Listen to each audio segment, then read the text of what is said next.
नमस्कार मित्रांनो, माझे नाव उमेश आहे. मी एक दारुड आहे. हाय, केवळ परमेश्वर कृपा अल्कोहोलिक अनोनिमसची सुंदर संगत, तुम्हा सगळ्याचे मार्गदर्शन, शेअरिंगची ताकद. यामुळे या क्षणी दारूच्या विषारी गुटापासून दूर आहे एक संतुलित जीवन केवळ आणि केवळ एक दिवसाच्या आधारे जगण्याचा प्रयत्न करीत आहे. मित्रांनो, आजचा जो दिवस आहे तो खूप स्पेशल आहे माझ्यासाठी. 24 जून 2025 म्हणजे अर्थात मित्रांनो हा माझा प्रॉपर डे. मध्यविरहित जीवन 6 वर्ष पूर्ण झाले. त्यामध्ये मित्रांनो माझा काही एक वाटा नाही आहे. याचं जे काही सगळं श्रेय जे आहे ते परमेश्वर, बिल डब्ल्यू, डॉक्टर बॉब आणि ही आमची जी फेलोशिप आहे ह्या सगळ्या आहे हे फेलोशिपला जाते. खूप सारे मित्रांनो, ज्यावेळेस मी अल्कोहोलिक एनोनिमस मध्ये आलेलो होतो त्यावेळेस वैतागलेला, असमाधानी, चिडचिडा आणि मन आणि शरीर हे दोन्ही गोष्टी माझ्या ताब्यात नव्हत्या. अशा अवस्थेत मी मध्ये आलेलो होतो. आणि ज्यावेळेस आलो त्यावेळेस मित्रांनो शंका कुशंका भरपूर होत्या. कुठं ह्या मीटिंगने कुठं दारू सुटते का. मी एवढे सारे प्रयत्न केले. आबा बाबा, होम हवन, डॉक्टरी इलाज झाले. बायको प्रिय तिची शपथ खाल्ली, पोरीला साक्षात लोटांगण घातलं आणि म्हटलं का बेटा कल से शराब नाही पिऊंगा. तरी मित्रांनो मी दारू पिली. माझ्या घरचे लोक का मला प्रिय नव्हते का. प्रिय होते मित्रांनो, पण माझं मन आणि शरीर ज्या अर्थी माझ्या ताब्यात नव्हतं ना, तर त्यामुळे मित्रांनो मी दारूवर नियंत्रण मिळवूच शकत नव्हतो आणि इच्छा नसताना मला प्यावी लागत होती. आणि अशा अवस्थेत मी मीटिंग्सला आलेलो होतो मित्रांनो. नजर अशी खाली झुकलेली होती, कपडे मळलेले होते, कित्येक दिवसापासून आंघोळ केलेलं नव्हतं.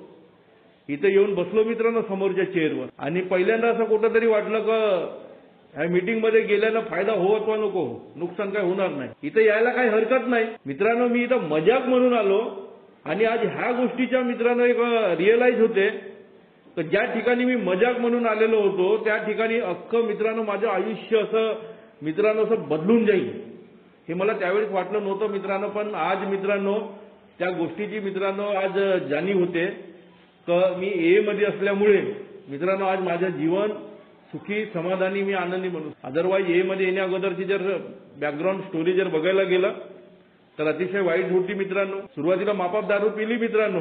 2010 पर्यंत खूप एन्जॉय केली दारू. पण 2010च्या नंतर मित्रांनो दारूनं मित्रांनो ते आपलं फेज जे आहे ना ते आपण म्हणतो ना शेवटचं जे फेज राहते त्या फेजमध्ये एंट्री केलेली होती. आणि त्यावेळेस मित्रांनो शारीरिक, मानसिक, कौटुंबिक, व्यावसायिक ह्या सगळ्या स्तरावर मित्रांनो दारूनं आपला इफेक्ट दाखवलेला होता. आज जसा मी तुमच्या समोर दिसतो तसा मुळात नव्हतो. जेवणासाठी मला दारू लागायची, झोपण्यासाठी मला दारू लागायची. असं का बरं घडते माझ्या बाबतीत मला समजत नव्हतं. दारू जर नाही प्याली तर हातपायचे थरथर कापायचे. मी लोकांसोबत बोलू शकत नव्हतो. म्हणजे माझं शरीर आणि दारू याचं एक विशिष्ट असं समीकरण बनलं. त्यामुळे मित्रांनो माझी इच्छा असताना नसताना मला ते दारू शरीराला मित्रांनो रिसायकल म्हणा किंवा शरीराला सुरळीत चालू करण्यासाठी मला दारू प्यावी लागत होती. जर दारू नाही पिलो तर शरीर काहीच काम नव्हता करत ना. मग मित्रांनो तो तरी दिवस मी चांगला दारू पिऊन जगावं, लोकांसोबत बोलावं, थोडं जेवण करावं, रात्रीला चांगली झोप घ्यावी म्हणून मला दारू प्यावी लागत होती. आणि जो व्यक्ती मित्रांनो या पद्धतीची दारू पित असेल तर त्याचं कौटुंबिक जीवन आनंदी राहू शकते का. कौटुंबिक जीवन मित्रांनो अतिशय वाईट आणि नाजूक याच्यावर पोहोचलेलं होतं. बायकोसोबत भांडणं व्हायला लागलेली होती दारू वाढल्यामुळे. सासू सासऱ्यासोबत शिवागाळ केलेला होता. आईनी भावंडांनी मला टाकून दिलेलं होतं. एकुलती एक मुलगी होती तिच्याकडे मी लक्ष देत नव्हतो. असं का घडत आहे. ह्या सगळ्या लोकांवर काय मी प्रेम करत नव्हतो का. हे लोक मला आवडत नव्हते का. हे सगळे लोक मला आवडत होते. पण मित्रांनो माझ्या दारू पिण्यामुळे माझ्या जे कौटुंबिक अवस्था आहे त्या अवस्थेवर इतका परिणाम झालेला होता तर मी माझ्या घरच्या एकही जबाबदाऱ्या पूर्ण करत नव्हतो. ना मुलीच्या शिक्षणाकडे लक्ष देत होतो, ना घरच्या ज्या काही जबाबदाऱ्या त्या कधी उचललेल्या. आणि त्यामुळे मित्रांनो संबंध जे आहेत ते अतिशय नाजूक मोडवर पोहोचलेले होते. माझा सासरा सोडचिठ्ठीची भाषा 6 वर्षा अगोदर बोलायचा. माझ्या बायकोला म्हणायचा तो तू याला सोडून दे, मी तुझं लग्न दुसऱ्या ठिकाणी करून देतो. पण आज परमेश्वराचे विशेष आभार मानतो मित्रांनो मी आजच्या दिवशी तर माझ्यावरती नौबत आली नाही सोडचिठ्ठीची. अदरवाईज माझ्या बायकोले नवरा मिळाला असता पण माझ्या मुलीला एक बाप मिळाला नसता. ते सगळं काही जे घडलं ना मित्रांनो ते हेमुळे घडलं. हा जो ट्रिमेंडस चेंजेस आहे, पारिवारिक जो दृष्टिकोन माझा बदलला आहे, पारिवारिक जी स्थिती बदलली आहे ती हेमुळे बदलली. व्यावसायिक क्षेत्राबद्दल बोलायचं झालं तर मित्रांनो एक काळ होता का एक चांगल्या ठिकाणी मी जॉब करत होतो. शाळेमध्ये शिकवणं, मग कॉलेजमध्ये शिकवणं, स्वतःचं कोचिंग इन्स्टिट्यूशन, पुन्हा मित्रांनो त्या राजस्थानमध्ये भिलवाड्यामध्ये नामांकित अशा खूप मोठ्या शाळेमध्ये मित्रांनो टीचर होतो मित्रांनो. चांगला पैसा प्राप्त व्हायचा मित्रांनो. पण मला मॅनेज करता आला नाही मित्रांनो. हा पैसा मॅनेज करता आलं नाही. दारूमुळे मित्रांनो माझी व्यावसायिक अस्ताव्यस्तता अशी झाली की मी कोणताही काम करण्याच्या लायकीचा राहिलो नाही. खूप घमंड होता मला माझ्या विद्वत्तेवर. 2 विषयामध्ये पीजी आहे, चांगला हुशार आहो, खूप सारे एक्सपिरियन्स सर्टिफिकेट आहेत, कुठे जाईन आरामात मला जॉब मिळते, मी माझं जीवन व्यवस्थित जगू शकतो, हा उन्माद होता. आणि परिवाराला ह्या गोष्टीवर मी ब्लॅकमेल करायचो. बायकोला नेहमी म्हणायचं, तूने अगर छोड़ दिया ना मेरे को तो मेरे को बहुत सारी मिल जाएंगी. मला आरामामध्ये कुठं बी जॉब मिळते, लात मारीन तिथून पाणी काढू शकतो. ही माझी धारणा कशामुळे होती? त्या माझ्याकडे जी विद्वत्ता होती त्या विद्वत्तेमुळे होती मित्रांनो. पण एक प्रकरण घडलं तर एका चोरानं मित्रांनो माझे सगळे डॉक्युमेंट चोरून घेऊन गेले. आजच्या घडीला बघायला गेलं तर माझ्याकडे तेवढे काही डॉक्युमेंट्स आहेत नाही, पण मी आज व्यवस्थित सुंदर जीवन आयुष्य जगत आहे. ते एमुळे जगत. सामाजिक अस्ताव्यस्तता इतकी लयाला गेलेली होती तर समाजामध्ये मित्रांनो कोणीही मला जवळ करायला तयार नव्हता. मला बघता सैनिक मित्रांनो ते थुकायचे, शिवगाळ द्यायचे, म्हणायचे हा कोणता व्यक्ती आमच्या कॉलनीमध्ये राहायला आला. कारण शेवटची वेळ अशी आली होती की माझ्या घरच्या लोकांनी अंगावरून थेट मला ब्रह्मपुरीला तिथं राहायला पाठवलेलं होतं. तुला काय करायचं आहे तू डिसाईड कर, तुला दारू प्यायचा आहे का, तुला कोणता व्यवसाय सुरू करायचा आहे का, गावामध्ये जी बापजाद्याची जी शेती आहे ती शेती करायची आहे ते तू बघ, पण आम्ही तुला जवळ ठेवणार नाही. महिन्यापोटी आई मला पैसे पाठवायची ब्रह्मपुरीला आणि ज्या वस्तीमध्ये मी राहतो त्या वस्तीमध्ये चांगले लोक राहायचे. म्हणून माझे दारू पिणं, माझ्या घरी ते ऑटोवाले, रिक्षावाले, मवाली, बदमाश लोक यायचे आणि ते बघून मित्रांनो त्यांना चीड यायची. त्याच्यामुळे मित्रांनो ते माझी कोणत्याही पद्धतीची इज्जत करत नव्हते, उलट मला कधी काळी शिवागाळ करत होते. हे लोक मला का बरं शिवागाळ करतात, मी या लोकांचे काय बिघडवलं असा मला प्रश्न पडायचा मित्रांनो. त्यावेळेस कधी कधी असं वाटायचा साला इनको मैं अपना दिखाता हूं पॉवर, काय की गाली गलोज आहे, हे कशाची मला शिवागाळ करतात यांना दाखवतो एक दिवस. आणि कित्येकदा मित्रांनो मी बऱ्याचशा व्यक्तीसोबत भांडणं सुद्धा केलेली होते. तर ही अशी अवस्था असलेला व्यक्ती मित्रांनो कुठं काय हा सुधरू शकते का, याचं जीवन चांगल्या पद्धतीनं होऊ शकते का? ह्या मीटिंगमध्ये आलो मित्रांनो. मीटिंगमध्ये मद्यपास एक महाभयंकर आजार सांगण्यात आला. सुरुवातीला मित्रांनो डिसीज ऑफ डिनायलपणा घेऊन आलेलो होतो आणि त्यावेळेस हा डिसीज ऑफ डिनायलपणा 4.5 महिन्यानंतर मित्रांनो नटला मला. 4.5 महिन्यानंतर अल्कोहोलिक एनोनिमस मध्ये आल्यावर दारू पिली मित्रांनो. पण मित्रांनो ते म्हणतात ना भगवान के घर में देर आहे अंधेर नाही. विशेष कृपा असेल, मी त्याचा एक आवडता बंदा असेल किंवा त्याला वाटत असेल की याच्यातून काही कामं मला करवायची असतील, त्यामुळे पुन्हा ए मध्ये मला संधी मिळाली. पुन्हा ए मध्ये आलो मित्रांनो. आणि मग मित्रांनो तो जो दिवस होता, आजचा जो दिवस मी म्हणतो 24 जून 2019 पासून मित्रांनो आजपर्यंत मला कसल्याही पद्धतीची दारू पिण्याची गरज भासली नाही. आता हा जो मी स्टोरी बद्दल मी माझा बॅकग्राऊंड सांगितला मित्रांनो, पण 19 नंतर काय घडलं ए मध्ये मला खरंच ह्या संस्थेबद्दल मला म्हणजे कृतज्ञता व्यक्त करावं लागेल किंवा हिला ग्रॅज्युएट मानावं लागेल, हिचं नाव घ्यावं लागेल, हिला पूजनीय ठेवावं लागेल. तर मित्रांनो 19 नंतर मित्रांनो मी माझी जीवन सुरू केलं. त्यावेळेस सगळे धागे विखुरलेले होते. मानसिक, कौटुंबिक, व्यावसायिक आणि सगळ्या स्तरातून बायकॉट केलेला व्यक्ती होतो. हे एक एक धागा जो आहे ना मित्रांनो अल्कोहोलिक एनोनिमसनं जोडलेला आहे मित्रांनो. हे मध्ये आल्यावर मित्रांनो कुटुंब जवळ आलं. हे मध्ये आल्यावर मित्रांनो मी माझी व्यावसायिक स्थिती जी आहे ती सुरळीत करू शकलो. हळूहळू कोचिंग क्लासेस सुरू केले. कोचिंग क्लासेस सुरू केल्यावर बऱ्यापैकी यश येताना दिसलं. पण मित्रांनो जो माझ्या माथ्यावर जो कलंक लागलेला होता तर मी एक डॅम अल्कोहोलिक आहे, मी एक बेवडा दारुडा, समाजासाठी हे खूप मोठं लांछन होतं मित्रांनो माझे. आणि ज्यावेळेस माझ्या कोचिंगमध्ये ऍडमिशन खूप सारे आले तर मित्रांनो ह्याच समाजातील ह्याच माझ्या शहरातील लोकांनी माझ्याबद्दल मित्रांनो बाकी विद्यार्थ्यांमध्ये आणि त्यांच्या पालकांमध्ये गैरसमज पसरविला. आणि जसे ऍडमिशन आले मित्रांनो तसेच जसजसे सुख दिसायचे, आता वाटायचं का आपल्याकडे सुख येत आहे रे बाबा. मग मित्रांनो त्याच वेळेस नेमकं काय व्हायचं का ते सगळं सुख नाही का माझ्याकडून हिरावून घेतलं जात आणि त्यावेळेस ते सगळे ऍडमिशन कॅन्सल व्हायचे. पण मित्रांनो मला अल्कोहोलिक एनोनिमसनं सांगितलं होतं का this day shall will pass, हेही दिवस निघून जातील, परमेश्वरावर विश्वास करा. बघायला गेलं तर मित्रांनो मी परमेश्वराला मानत नव्हतो मित्रांनो. मला एचा प्रोग्राम सांगायचा नेहमी परमेश्वरावर विश्वास ठेवा. आणि त्यावेळेस मित्रांनो कुठंतरी हे माझ्याच्यानं जमायचं नाही. मला कसं होतं शॉर्टकट मारायची खूप आदत होती. माझ्या बाबतीत का बरं असं होत आहे, मी दारू सोडली, मला माझ्या व्यवसाय क्षेत्रामध्ये का बरं यश येत नाही आहे, का बरं लोक माझी बदनामी करत आहेत. मित्रांनो मला सभासदांनी सांगितलं, एच्या मीटिंगनं मला याची जाणीव करून दिली की ते त्या व्यक्तीला नुकसान पोहोचवण्याची तुझ्यामध्ये पात्रता नाही आहे आणि परमेश्वराला काहीतरी मोठं तुला द्यायचं असेल, त्यामुळे हा त्रास तुला आता परमेश्वर देत. आणि मग मित्रांनो, ह्या गोष्टी मित्रांनो माझ्या मनातून निघून गेल्या आणि मी त्यावेळेस फोकस कशाला करायला लागलो, मी माझ्या रिकव्हरीवर आणि माझ्या सोब्रायटीवर मी फोकस करायला लागलो. कारण मला सभासदांनी सांगितलं होतं, यार अवर सोब्रायटी इज प्रिऑरिटी. दारू जर नाही पेशील ना तर जीवनामध्ये किती मोठे संकट येतील ना, त्या संकटातून तू मार्ग काढू शकतोस. पण जर दारू का पेलास तर संकट फेस करण्याची ताकद म्हणजे तू सुद्धा ह्या पृथ्वी तलावर राहणार नाही आणि तुझं कुटुंब विखुरलं जाईल. नाव यू कॅन डिसाईड काय करायचं आहे. म्हणून एक गोष्ट पटली, सोब्रायटी इज प्युरिटी. त्या दिवशीपासून बऱ्याचशा मित्रांनो ए मध्ये आल्यावर बरेचसे असे सभासद होते ज्यांच्या थ्रू मित्रांनो कधी कधी अशा त्रास व्हायचा. त्या बंधनामध्ये त्यांच्या राहिल्यामुळे असं वाटायचं की दिस इज नॉट रिअल प्रोग्राम. पण त्यावेळेस मित्रांनो मला बऱ्याचशा लोकांनी सांगितलं की इथं सिमिलर ऑपॉर्च्युनिटी मिळते ए मध्ये आणि त्यामुळे ए मध्ये तुला टिकावं लागेल. आज जेव्हा मी बघतो 6 वर्षाचा जेव्हा कालखंड पूर्ण झाला त्यावेळेस मित्रांनो जेव्हा बघतो ना मित्रांनो, आज खरंच असं वाटते काय एंटायरली ग्रॅटिट्यूड विथ ये.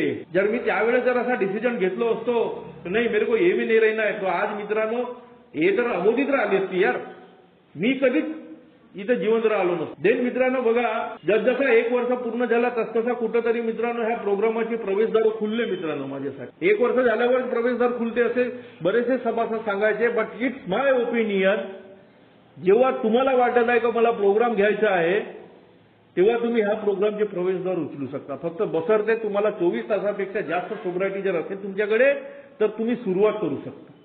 इथं बिग बुक मध्ये म्हटलं गेलेलं होतं की जर तुम्हाला सुधारण्याचा मार्ग पाहायचा असेल किंवा काही करायचं असेल, चांगली रिकव्हरी प्राप्त करायची असेल तर वाटेल त्या स्तराला जायची तयारी हवी होती. मित्रांनो जीवनामध्ये एवढी वाट लावलेली होती, आता वाट लावायची नव्हती, मला वाटेल त्या स्तरावर जायचं होतं ना यार. त्यामुळे मित्रांनो मी या प्रोग्रामकडे वळलो. I take the immediately sponsor घेतल्यामुळे काय झालं मित्रांनो, सुरुवातीच्या काळामध्ये जी मी माझी रिकव्हरीचा डायलिमा मी सांगायचो की आय एम सोबर, मी खूप आनंदी जीवन जगत आहे. पण मित्रांनो रियालिटी ही होती की मी फक्त दारूपासून दूर होतो. यार मी आनंदी जीवन जगत नव्हतो. मी फक्त बाकी लोक सांगत आहेत ना आपणही सांगून द्यायचं. पण आनंदी जीवन याला म्हणतात का? याला अपेक्षित असलेलं जीवन वेगळं असते, ज्या जीवनामध्ये त्यांच्या कुटुंबाच्या चेहऱ्यावर आत्मशांती समाधान ह्या गोष्टी असायला हव्या.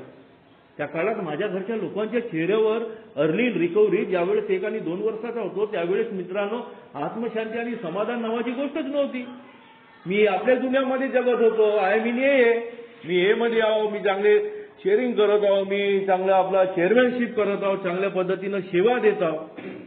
म्हणजे मी स्वतःला ए मध्ये एकदम परफेक्ट कॅन्डिडेट घोषित केलेलं होतं. आणि मी माझ्या व्यवसाय क्षेत्रामध्ये मस्त काम करत आहो, पैसा आला पैशाचा घरी देत आहो. पण मित्रांनो जे माझी भावनिक दृष्ट्या माझं कुटुंब जे विकलांग झालेलं होतं, त्या भावनिक दृष्ट्या विकलांग झालेल्या कुटुंबाला मी इनफ वेळ देत आहो का, त्यांच्यासोबत माझे नातेसंबंध जे आहे ते मी सदृढ करत आहे का. जेव्हा हे स्पॉन्सरनं माझ्या हे लक्षात आणून दिलं की Umesh you are not working on this program, you just only sober and sobriety is not important. सोब्रायटीच्या सोबत तुझी रिकव्हरी जी आहे ना ती बहुत महत्वाची आहे. त्यासाठी तुला स्पिरिच्युअल प्रोग्राम घ्यावं लागेल आणि प्रोग्रामची सुरुवात जी आहे ना ती घरातून करावी लागेल. हे जेव्हा कळलं ना मित्रांनो त्यावेळेस मित्रांनो फर्स्ट ऑफ ऑल माझ्या स्पॉन्सरनं मला सांगितलं होतं you take the immediately amend with your wife. तू तुझ्या बायकोची क्षमा माग. 1-2 वर्षामध्ये मी तुला इनफ वेळ देऊ शकलो नाही. तुमच्या इच्छा आकांक्षा ज्या आहेत त्या मी दाबण्याचा प्रयत्न केला. अरे ये तो मेरे को साला 17 mm पिक्चर के माफीक लग रहा था. साला माफी मागायची कशी? कारण आजपर्यंत हा उमेश बायकोवर हुकूमत गाजवलेली होती दारू पिण्याच्या काळात आणि ए मध्ये आल्यावर अधिकार गाजवलेला होता. आणि इथं साला मला पूर्ण एकदम त्यांना इमोशनल करून टाकलेलं होतं. तर त्यावेळेस मित्रांनो I really apologise my wife. तिला म्हटलं आणि ते म्हणते का तुम्ही बोलता एक न करता एक म्हणते, फक्त 15 दिवसाचा हे राहते म्हणते. म्हणजे आम्ही काय विश्वास गमावलेले लोक होतो त्यावेळेस. बघा आय एम बिकम सोबर यार, मी सोबर होतो दारूपासून. पण घरच्याबद्दलचं जे ओपिनियन माझ्या बाबतीत होतं ते सकारात्मक नव्हतं. कारण मी माझी जबाबदारी जी आहे ती जबाबदारी मी योग्य पद्धतीनं पार पाडलो नाही. माझं म्हणणं एकच होतं की पैसा दिला ना तर सगळं काही सुख वगैरे म्हणा किंवा सगळं काही ऑलवेल करतायत. आणि बघा मित्रांनो त्यानंतर जसजसं सोब्रायटी वाढत गेली कित्येकदा सण सुखाचे सण आले, कित्येकदा सण दुःखाचे सुद्धा आले. असं नाही का दुःख आलं नाही. किंबहुना बघायला जर गेलं तर सोब्रायटीमध्ये खूप सारे अडथळे आले मित्रांनो. आणि नेहमी म्हटलं गेलेलं आहे why we are saying by the grace of God, का बरं आम्ही म्हणतो की केवळ ईश्वराची कृपा? कारण अल्कोहोलिक एनोनिमस मध्ये आल्यावर, दारूपासून दूर आल्यावर संकट येणार नाही असं होणार नाही, समस्या येणार नाही असं होणार नाही आहे. त्या समस्या येणार आहेत, संकट येणार आहेत. बरेचसे सभासद बघितले संकट आणि समस्या बघून दारूच्या आहारी गेलेले आहेत, ते कधीच याच्या मार्गावर परतले नाही. पण काही सभासद असे आजही आहेत मित्रांनो, ए मध्ये आल्यावर त्यांचं मित्रांनो जीवन जगण्याचा कधी कधी प्रश्न निर्माण होतो, कधी कधी त्यांचे नातेसंबंध खराब होते, कधी कधी मित्रांनो कळाक्याचे भांडण होते भावाभावात, आई वडिलांसोबत, सगळ्यासोबत, पण ते मित्रांनो सोबत होते. त्यामुळे मित्रांनो ह्या संकटामधून मार्ग काढण्यासाठी मला काय मिळालं अल्कोहोलिक एनोनिमस मध्ये? आशा अनुभूती मला मिळाली, एक शक्ती मला मिळाली कि ये बंदा अगर अच्छा रह सकता है तो उमेश तू क्यों नहीं अच्छा रह सकता यार? हे संकट काय हे परमानंट नाही आहेत, समस्या परमानंट नाही आहेत. सोब्रायटी परमानंट मेंटेन करू शकतो मी, रिकव्हरी परमानंट मी मेंटेनिंग करू शकतो. म्हणून संकटाला घाबरायचं नाही, संकट जे आहे ते परमेश्वरावर सोपून द्यायचं.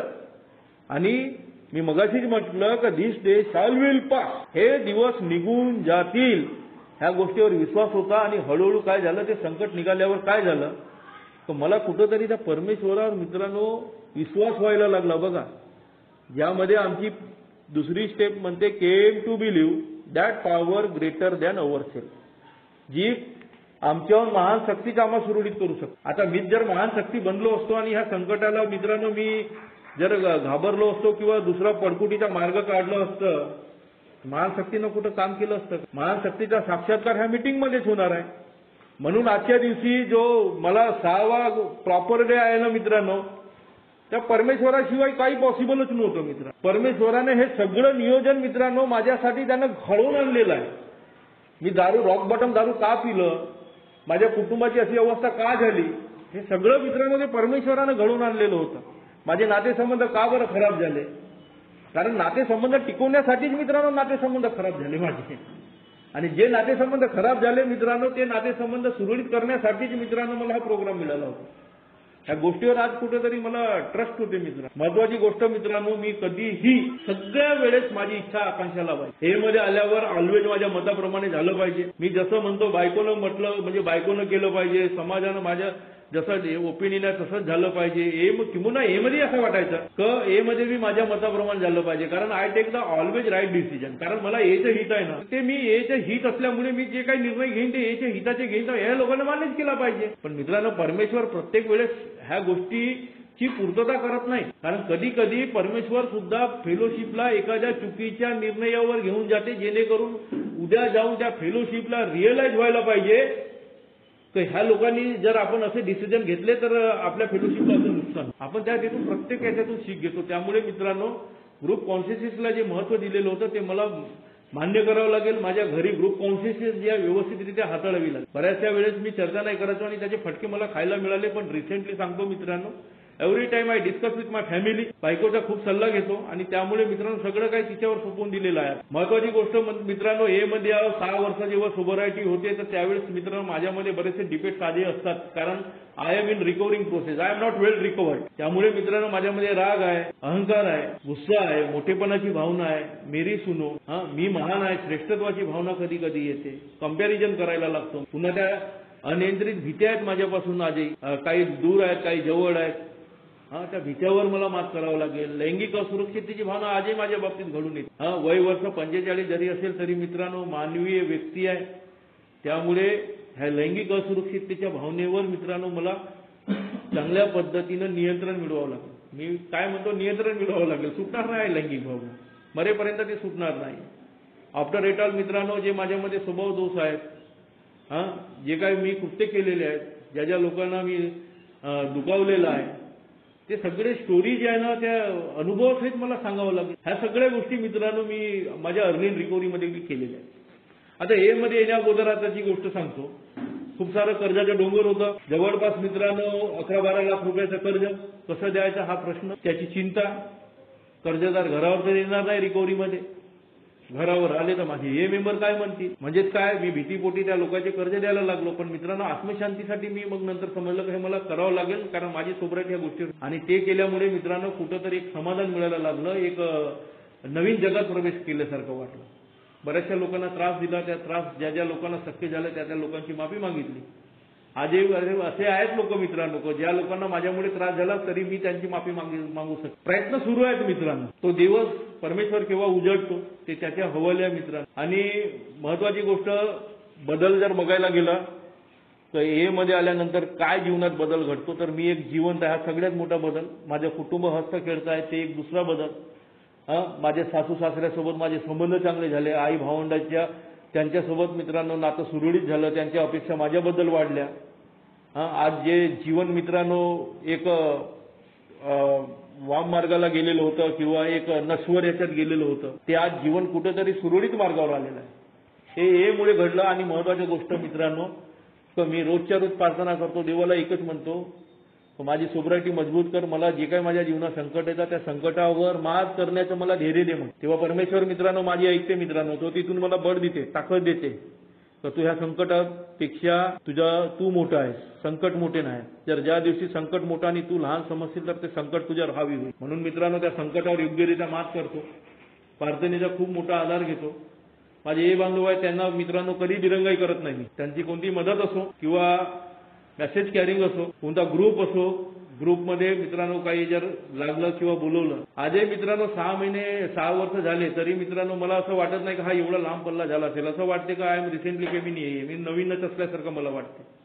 कारण ए मध्ये मित्रांनो हा इन्व्हॉल्वमेंट जो आहे हा खूप चांगल्यारीत्या आहे. त्यामुळे काय मिळत आहे, मला एक आनंद मिळत आहे. सेवा केल्यानं मित्रांनो मला तो परमानंद मिळतो ए मध्ये इन्व्हॉल्वमेंट ठेवल्यामुळे. आणि सोबरायटी कशी काय एक एक दिवसाच्या आधारे ती वाढत जाते ना मित्रांनो, ती समजतच नाही मित्रांनो. आज जर बघायला गेला तर जे मी म्हटलं होतं की माझं शारीरिक अस्ताव्यस्तता, कौटुंबिक, सामाजिक, व्यावसायिक, मानसिक, आज एक सगळं सदृढ आहे. आज हातपाय हालत नाही मित्रांनो. आज झोपासाठी दारू नाही प्यावं लागत, जेवणासाठी दारू नाही प्यावं लागत, कुटुंबासोबत भांडण करण्याची गरज नाही, कुटुंबाला समजण्याची आज गरज आहे, हे एवढं समज. त्यामुळे कौटुंबिक मित्रांनो जे सौख्य आहे मित्रांनो ते मिळत आहे. व्यवसाय क्षेत्रामध्ये मित्रांनो जरी आज जरी लॉस असेल तर उद्या प्रॉफिट आहे. आज बाजारभावाचे मूल्य काय आहे नेमकं ते समजते. मला जरूरच्या ठिकाणी कुठं काम व्यवस्थितरित्या करायला पाहिजे त्याचं ध्यान आहे याच्या मीटिंगमध्ये. समाजाशी पुन्हा मित्रांनो सिटीजन अगेनच्या भूमिकेत आज आलेलो. समाज स्वीकार करते, आज 4 चौघामध्ये बसतो आपण. त्यामुळे मित्रांनो सर्व काही आरामात हळूवारपणे रितसरपणे सगळ्या गोष्टी मिळत आहेत. आणि जे मानसिकतेच्या जर गोष्टी मानसिक अस्ताव्यस्तता करायला गेला तर मित्रांनो माझ्याकडे डॉक्युमेंट ठरवलेले होते, माझा विवेक शून्य झालेला होता, माझ्या काही लक्षात नव्हतं. मी एक लेक्चरर होतो, टीचर होतो, मला असं करायला पाहिजे. पण रिसेंटली सांगतो मित्रांनो तर येणं माझा हा विवेक मला परत केला. सगळे ज्या जुन्या गोष्टी आहेत त्या मित्रांनो एका कशा आठवायला लागल्या का नाही, आय कॅन डू इट, मी करू शकतो. 5 वर्षाची मित्रांनो शैक्षणिक गॅप पडल्यावरही मी माझा जो डॉलर आहे ना धंद्याचा, बिझनेसचा, माझ्या क्लासेसचा व्यवस्थितरित्या सांभाळला मित्रांनो. आज त्याच्यावरच माझं सोर्स ऑफ इन्कम म्हणा ते सुरू आहे व्यवस्थितरित्या. म्हणजे कुठेतरी मानसिक अवस्था ठीक झाली ना मित्रांनो. हे मध्ये आल्यावर एक समजलं मित्रांनो, बघा मी एक नंबरचा नालायक अल्कोहोलिक आहे. मी इतकी अस्ताव्यस्तता केलेली आहे की जेवढं मी तुमच्यासमोर सांगत आहे ना हा फक्त मित्रांनो मला वाटते 40% पार्ट, 60% पार्ट अजून वेगळा आहे. यामध्ये मित्रांनो मी माझे प्लॉट्स, माझी प्रॉपर्टी, माझ्या जवळचे बँक बॅलन्स आणि कित्येक करोडोच्या नोकऱ्या त्या मी फुकलेल्या आहेत. मग आता ए मध्ये मी आलो, ए मध्ये चमत्कार घडतात म्हणताय, म्हणजे माझ्या काही याच्या डबल प्रॉपर्टी होणार नाही हे मला माहित आहे. पण याच्यानंतर माझी प्रॉपर्टी जाता कामा नाही. याच्यानंतर मला एक लिमिटेड लाईफ, एक आनंदी हॅपी जॉयस जे म्हणतो ते जीवन जगलो पाहिजे. त्यासाठी मित्रांनो मला योग्य नियोजन करावं लागेल. मला समजून आलं की एक आता धावपळीचे युग आहे. माझ्या एकट्याच्या सोर्स ऑफ इन्कमवर होणार नाही. माझ्या बायकोनं मला सांगितलं माझ्याकडे एक व्यवसाय आहे, आपण घरूनच चांगल्या पद्धतीनं तो व्यवसाय हाताळू शकतो, सांभाळू शकतो. तुम्ही जर थोडीशी आर्थिक जर मला मदत कराल तर आपण चांगल्या पद्धतीनं काम करू. मला पटकन क्लिक झालं का मी साला लाखो करोडोची बर्बादी केली. तुला जर थोडीफार आर्थिक जर मदत हवी आहे तर तू यू डेफिनेटली डू इट. आणि तिनं ते केलं मित्रांनो. आणि तो जो तिचा गृह उद्योगाचा जो व्यवसाय आहे मित्रांनो ती इतका जबरदस्त त्यानं उचल घेतली. नाव रिसेंटली 5-6 बाया तिच्याकडे वर्क म्हणून काम करतात. म्हणजे कुठंतरी बायांना वर्क मिळालं आणि सोर्स ऑफ इन्कम तिचं पण बऱ्यापैकी आहे. आजच्या घडीला मी सांगतो मला प्राऊडली फील होते की माझ्या बायकोला माझ्यापेक्षा सोर्स ऑफ इन्कम जास्त. मी एव्हरी ग्रॅटिट्यूड डेच्या वेळेस मी माफी मागायचो, पण मी सांगतो सुरुवातीला पण मी अंतःकरणातून माफी मागायचो नाही. पण रिसेंटली सांगतो की मी माझ्या जेवढे काही अमेंड करायचे होते ना तेवढे बायकोसोबत अमेंड केले, शिवाय एक अमेंड सोडून. वेळ आल्यावर तो अमेंड जर पूर्ण होईल ना डेफिनेटली मी ए मध्ये आहो तर तुम्हाला नक्की सांगेन. आज हे जेवढं काही जीवन चांगलं मिळालं आहे हे ए मुळे मिळालेलं आहे. जे कोणी न्यूकमर असतील, त्यांची कुणाची दारू थांबली नसेल, ज्यांना ए मध्ये मित्रांनो हा प्रोग्राम समजत नसेल, त्यांनी निरंतर याच्या मीटिंग्स करा. 90 डे 90 मीटिंग म्हटलं आहे, बट मी तर म्हणेन तर कंटिन्युअसली मीटिंग केल्याशिवाय पर्यायच नाही आहे. माझ्याकडे भरपूर काम आहेत, हे मी बहाणे हा शॉर्टकट आणि पळकुटीचा मार्ग आहे. कारण तुमचे कामं इथं याल तर व्यवस्थित राहतील, मीटिंग केल्यानं व्यवस्थित राहतील, प्रोग्राम घेतल्यानं व्यवस्थित राहतील. तर जास्तीत जास्त मीटिंग करा, एकमेकाच्या सहवासात राहा. आणि हा जो दिवस मला पाहायला मिळाला यामध्ये तुम्हा सगळ्या सभासदाचं शेअर आहे मित्रांनो. तुमच्या शेअरमुळे तुमच्या सहभाग आहे इथं. तुमच्या सहभागाशिवाय मी काही करू शकत नाही. त्यासाठी मित्रांनो मी तुमचं आणि आमचे को फाउंडर पुन्हा एकदा बिल डब्ल्यू डॉक्टर बाब यांचं सगळ्याचा आभार मानतो. आणि कित्येक लोकांना मी दुखावलं असेल, कारण I am after it all I am damn suffering alcoholic stupid person. तर बऱ्याचशा ए मेंबर्सना किंवा माझ्या घरच्या लोकांना म्हणा, नातलगांना मी दुखावलं असेल, कारण माझा स्वभाव थोडासा एग्रेसिव्ह आहे, स्ट्रेट फॉरवर्ड आहे. जे बोलतो ते बोलून देतो, पण नंतर बोलल्यावर मलाही कुठंतरी रिअलाइज होते का मी चुकलो. कारण हे रिअलाइज जर होत आहे ना तर मी मेंबर आहो, otherwise I am not good member. कारण तिथं म्हणते तर तुम्ही कुठं चुकले याची शहानिशा केल्या का रात्री झोपता, पण जेवलं खाल्ल्यानं झोपला असा प्रोग्राम नाही आहे आमचा हा. तर बऱ्याचशा चुका माझ्याकडूनही घडतात मित्रांनो. जर कुणाचं मन दुखलं असेल तर I am extremely very sorry about that. आणि आज पुन्हा मित्रांनो 6 years + 1 पासून सुरुवात होईल उद्यापासून. 6 years + 1 day, 1 day at a time. Keep it simple program. उद्यापासून 6 वर्ष हा एक पाठ झाला मित्रांनो. पुन्हा मला तेच करायचं आहे आजच्या दिवस. ते एक दिवस उद्यापासून कोणी तयार असेल ना एखादा मेंबर ज्याची थांबली नसेल तर हा उमेश डीचा वादा आहे मित्रांनो. तो पुरा असा वर्ष त्याच्यासोबत साथ द्यायला तयार आहे.